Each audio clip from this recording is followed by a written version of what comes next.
नमस्कार। मेरा नाम शेखर है और मैं नॉलेज हब कोचिंग संचालित करता हूँ रायगढ़ छत्तीसगढ़ में, आपके अपने प्रदेश छत्तीसगढ़ में। हम बारी बारी से 2 दिनों की न्यूज़ कवर करते जाएंगे। ये न्यूज़ 16 और 17 मई के हैं। सभी समाचारों को बारी बारी से जानेंगे और उनकी डिटेल को भी समझते चलेंगे। एक एक करके हम slide bye slide in news को चलिए समझने का प्रयास करते हैं। पहले समाचार में अर्जुन भुल्लर, जिनके नाम एक उपलब्धि दर्ज हुई है।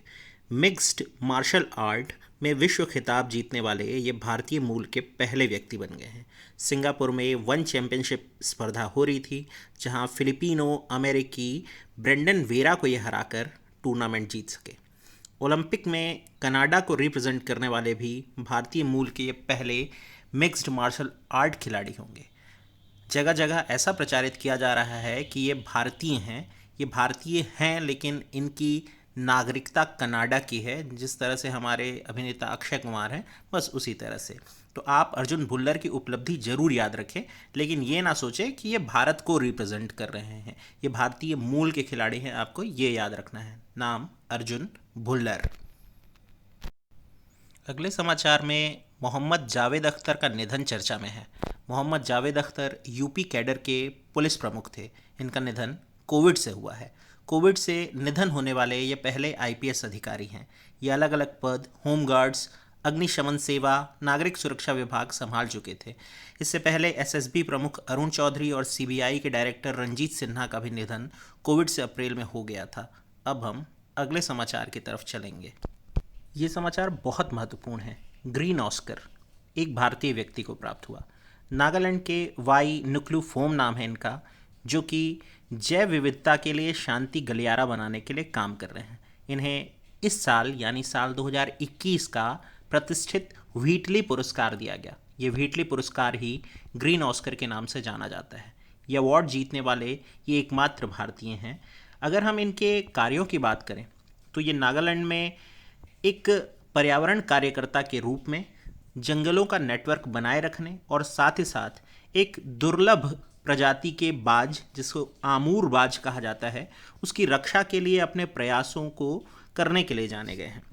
अगर हम इनके प्रयासों की बात करें तो इन्होंने जिस बाज या जिस फॉल्कन की प्रजाति को बचाने का प्रयास किया है, वो एशिया क्षेत्र में पाया जाने वाला एक बहुत ही दुर्लभ प्रकार का बाज है। आगे आने वाली स्लाइड में मैं उनके बारे में और भी जानकारी दूंगा, यानी उस बाज प्रजाति के बारे में और भी जानकारी आपको दूंगा। बहरहाल आप नाम जरूर याद रखें।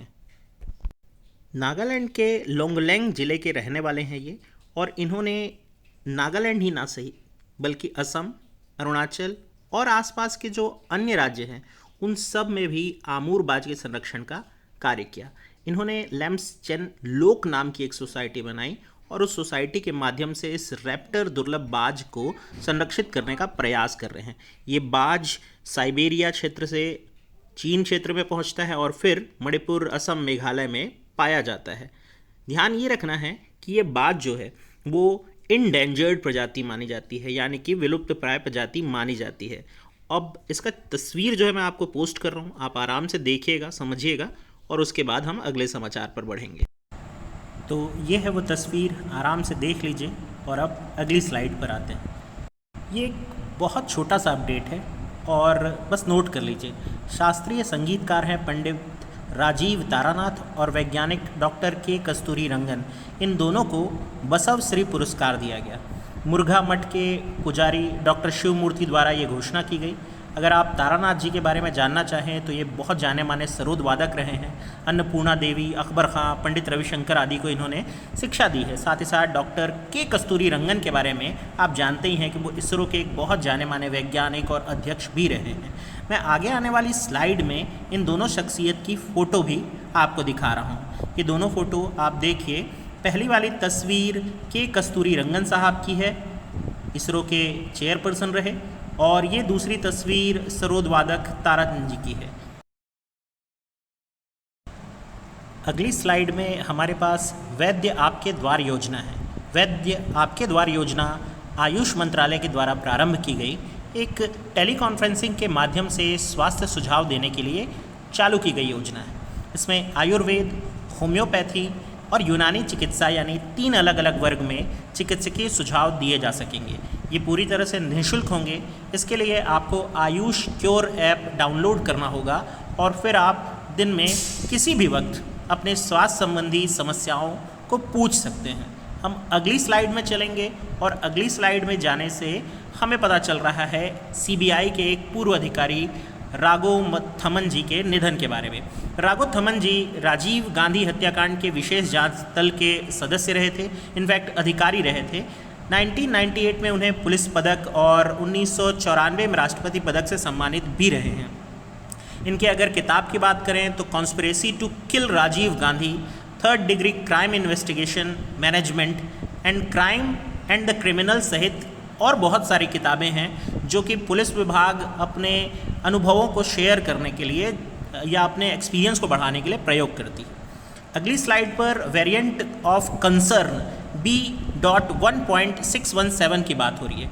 WHO ने इस वेरिएंट को सबसे अधिक संक्रामक वेरिएंट घोषित किया है। डबल म्यूटेंट वेरिएंट की कैटेगरी में भी इसको डाला है। माना जा रहा है कि ये वेरिएंट ही सबसे ज़्यादा लोगों तक पहुंचा और बहुत तेज़ी से अलग अलग देशों में फैला।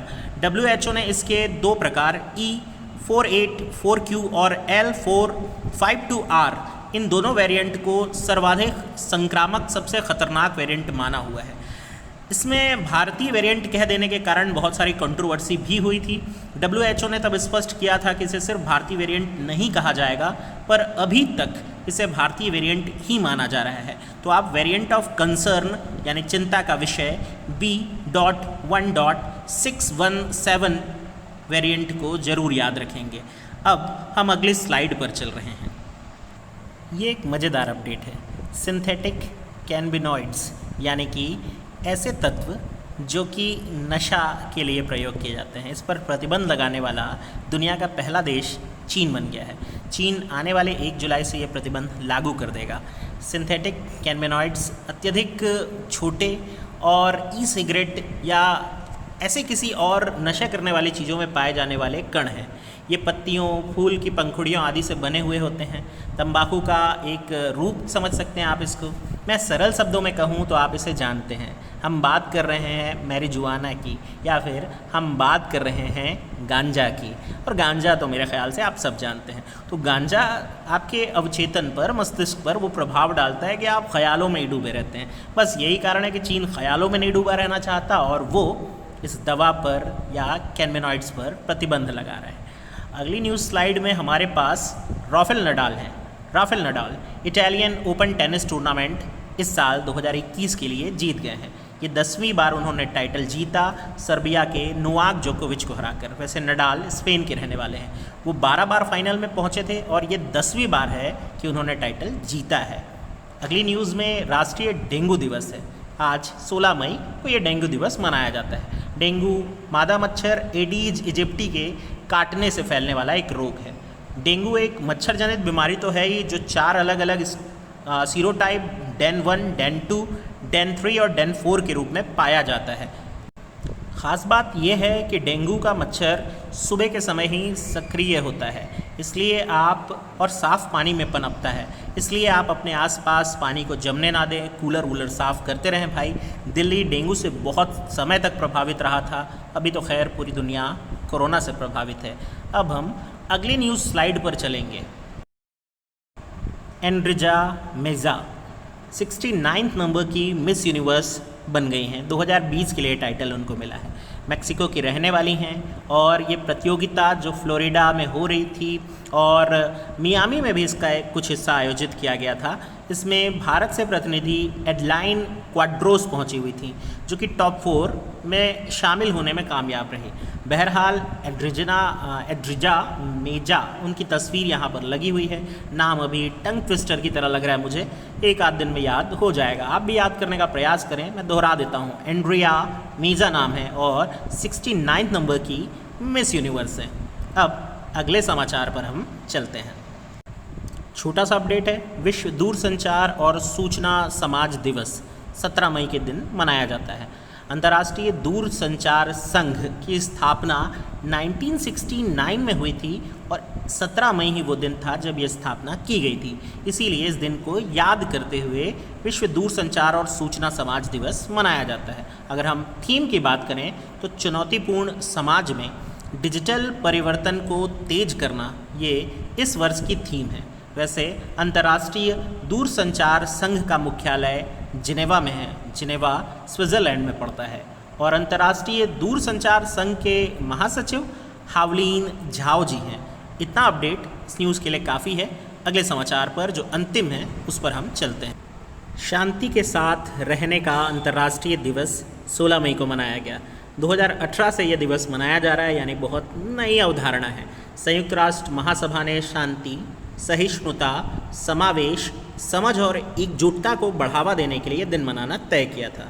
आप और हम सब जानते हैं कि पूरे विश्व को शांति और एकजुटता की बहुत ज़रूरत है। साथ ही साथ अलग अलग मतभेदों को मिटाकर यदि हम विविधता को एकता में बदलकर काम करें और उस इच्छा को बनाए रखें